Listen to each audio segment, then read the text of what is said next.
हमेशा की तरह मैं आपके पास इसीलिए आई हूं अब देरी से, ताकि मुझे एक बहुत क्लियर व्यू मिले।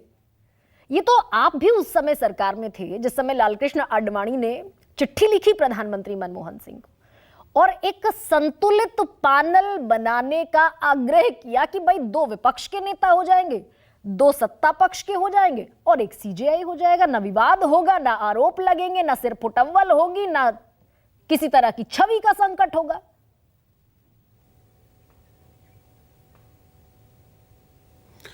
देखिए गरिमा जी, आप शो के खत्म होने के समय आई हैं, पता नहीं आपके पास कितना वक्त है। मेरे पास आपके लिए बहुत लेकिन वक्त मैं है सर। इतना जरूर कहना चाहूंगा, जो कुछ भी अभी फॉर्मर चीफ इलेक्शन कमिश्नर ने अपने अनुभव के आधार पर जानकारियां साझा की है, उससे बिल्कुल साफ है कि पूर्व की जो सरकारें हैं उनकी जो कार्यप्रणाली रही है और निर्वाचन आयोग को लेकर के जो उनकी उदासीनता थी, उससे काफ़ी हद तक हिंदुस्तान में बड़े बदलाव दिखे हैं। और वो जिस तरह से आश्वस्त दिख रहे थे कि एक इलेक्शन कमिश्नर भी पर्याप्त है, इसलिए कि पूरी मशीनरी है और वैसी स्थिति में निष्पक्ष निर्भीक मतदान के लिए जो एक ढांचा होना चाहिए, उसमें कहीं कोई कठिनाई नहीं दिखती है। मैं एक बात जरूर कहना चाहूँगा, चुनाव की बात हम कर रहे हैं और भारतीय इतिहास के एक बेहद अहम घटना की ओर मैं आप लोगों को ले जाना चाहूँगा। 1971 में श्रीमती गांधी के खिलाफ रायबरेली से राजनारायण जी चुनाव लड़ रहे थे। बिल्कुल ठीक बात। और उस चुनाव में इंदिरा जी जीती।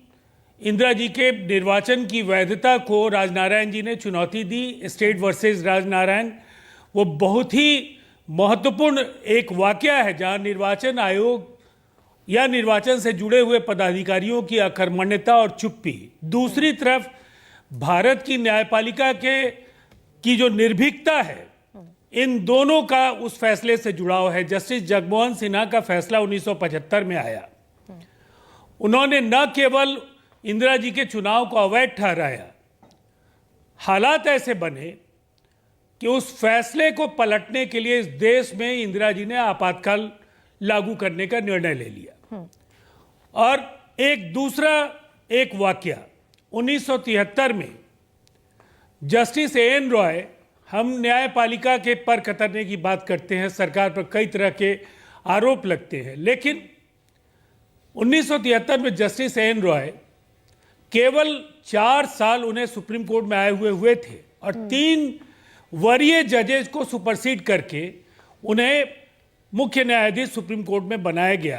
और उनके दौर में, लेकिन आप भी वही सारी चीजें जो इतिहास में हो चुकी हैं, अपनी बात कंक्लूड कर देता हूं। आपसे मैं एक और सवाल पूछ लेती हूं आपसे कि संविधान की खामोशी का जिक्र करते हुए सुप्रीम कोर्ट ने कहा कि कांग्रेस ने उसका बेजा इस्तेमाल किया। संविधान की खामोशी का कानून नहीं बनाया 324(2) के तहत, अनुच्छेद 324(2) के तहत। भाई आपके पास मौका था, इलेक्टोरल रिफॉर्म का भी था, चुनाव आयोग की छवि को और ज्यादा बेहतर करने का भी मौका था। चूक गई सरकार क्या? अब देखिए, मैं एक बात गरिमा जी, जैसे देश का लोकतंत्र आज जो मैं कहूंगा 75 वर्षों से ज्यादा पुराना भारत का ये लोकतंत्र निसंदेह उम्र के साथ परिपक्व होता चला गया।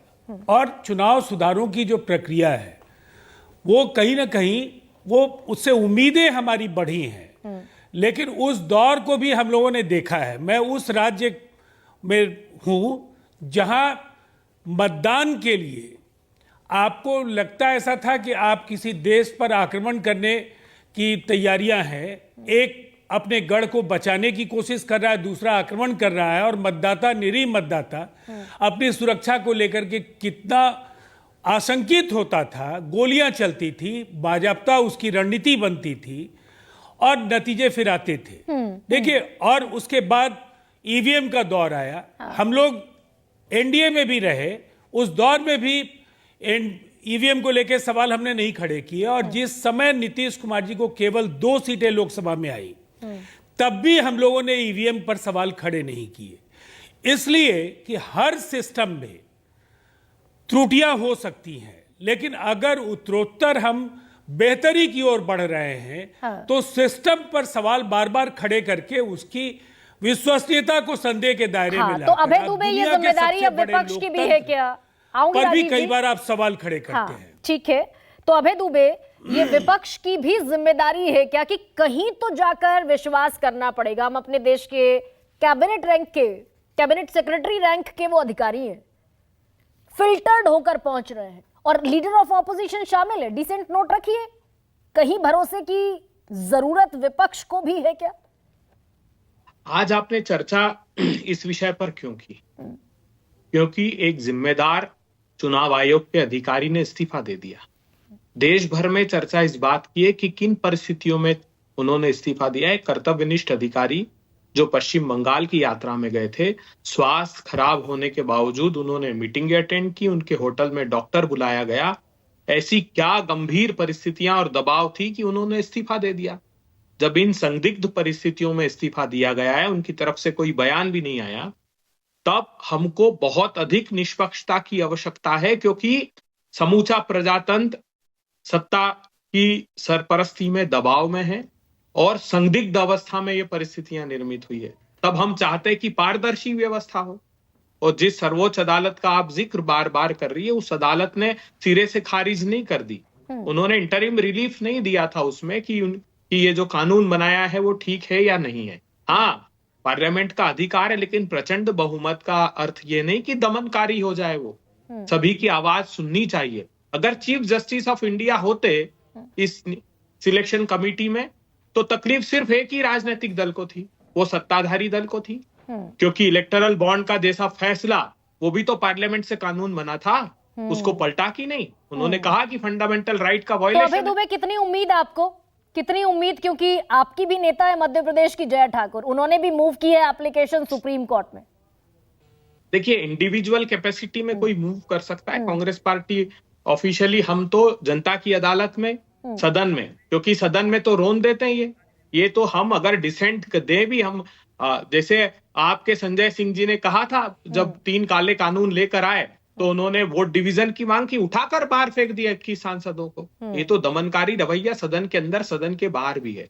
मगर देश की जनता सोई हुई नहीं है, वो संज्ञान लेगी, और हम हर संभव कोशिश करेंगे कि प्रजातंत्र में पारदर्शिता हो और ये दमनकारी रवैया इनका समाप्त हो।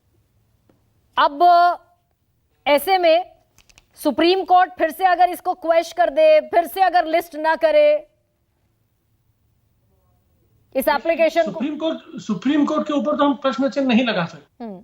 ना ही हम प्रश्न चिन्ह लगाना चाहते हैं इलेक्शन कमीशन को, ना ही हम प्रश्न चिन्ह लगाना चाहते हैं मोदी जी को। लेकिन ये बोल देना कि भैया प्रश्न चिन्ह लगाने से विश्वसनीयता खत्म हो जाती है, तो इतनी कमजोर विश्वसनीयता अगर इलेक्शन कमीशन की है तो मुझे दुख होता है। अगर इतनी कमजोर विश्वसनीयता हर संस्थाओं की है, जो इतनी पुरानी संस्थाएं हैं, जहां इतने फिल्टर होकर ऑफिसर्स पहुंचे हुए हैं, और आज के डेट में रिटायर्ड ऑफिसर्स के पास इतने रुपया मिल रहा है, तो मुझे दुख होता है। मैं विश्वास करता हूं हमारी पूरी पार्टी, हमारे पूरे जनता, हमारा पूरा देश विश्वास करता है, लेकिन प्रश्न करने का अधिकार हमको संविधान देता है, और उस संविधान को बचाने की लड़ाई है 2024। तो क्या मानव जायसवाल ये भरोसा कर रहे हैं कि भाई जो भी इलेक्शन कमिश्नर की कुर्सी पर बैठेगा वो कम से कम इतनी जिम्मेदारी और इतने जिम्मेदार ओहदे पर बैठेगा कि वो कम से कम निष्पक्ष चुनाव कंडक्ट कराएगा? ओपी रावत साहब क्या कर गए, जल्दी से बता दीजिए। मैं जब छोटा था तो हमारे दादाजी बोलते थे जो जज होते हैं उनको माई बाप बोला जाता है, उनको भगवान का दर्जा मिलता था। तो आज वो जज है इलेक्शन कमिश्नर। देश में जो इलेक्शन हो रहा है, जो वोट होगा, वो पारदर्शिता हो, निष्पक्ष हो और सुचारू रूप से उसका कार्य निर्वाह किया जाए, इसके लिए जनता के लिए वो है, वो हमारे लिए तो जैस्मिन, कितनी उम्मीद आपको 2024 का इलेक्शन निष्पक्ष होगा इन सारी परिस्थितियों में, जो परिस्थितियां इस समय बनी हुई है? देखिए, कोशिश तो सरेआम करी जा रही है कि पूरे इलेक्शन प्रोसेस का झुकाव एक तरफ रहे अभी तक बीजेपी या उसके प्रवक्ता जो आज इस पैनल में मौजूद है ये नहीं कह पा रहे हैं कि चीफ जस्टिस ऑफ इंडिया को खसेड़ने की क्या नौबत आन पड़ी थी। अगर chief justice of India selection करते इलेक्शन कमिश्नर का, तो आपको क्यों दुख हो रहा है, आपको पीड़ा कहां पे हो रही है? तो ये हमें मंशा समझनी होगी। और कुछ ही महीने पहले हमने देखा कि चंडीगढ़ में क्या हुआ, जब भाजपा डिसाइड करती है कि प्रिसाइडिंग ऑफिसर, क्योंकि ये सिलेक्शन भाजपा के गवर्नर के थ्रू हुआ था कि प्रिसाइडिंग ऑफिसर भाजपा के एक नॉमिनेटेड काउंसिलर होंगे, और खुलेआम इन्होंने जो इलेक्शन की रिगिंग करी, धांधली करी, वो देश देख रहा है। तो सवाल पैदा नहीं होता है कि इलेक्शन में भाजपा दबाव डालेगी कि नहीं, भाजपा का तो प्रयास हो कि इलेक्शन ही ना हो। हाँ। सवाल यह है कि तो कितना ऐसी दबाव परिस्थिति डाला में जा ठीक रहा है है इलेक्शन जैस्मिन, कमिश्नर्स ठीक पर, है। और अगर एक इतने बड़े अधिकारी हाँ। इस्तीफा दे रहे हैं, इसका मतलब है कि खुल्लम खुल्ला दबाव डाला जा रहा है। दबाव है। राजीव रंजन, सत्ता पक्ष की भी भाई थोड़ी बहुत तो जिम्मेदारी ये बनती होगी जी। कि विपक्ष का भरोसा रहे सरकार में, सत्ता में, इलेक्शन में, लोकतंत्र में, डेमोक्रेसी में।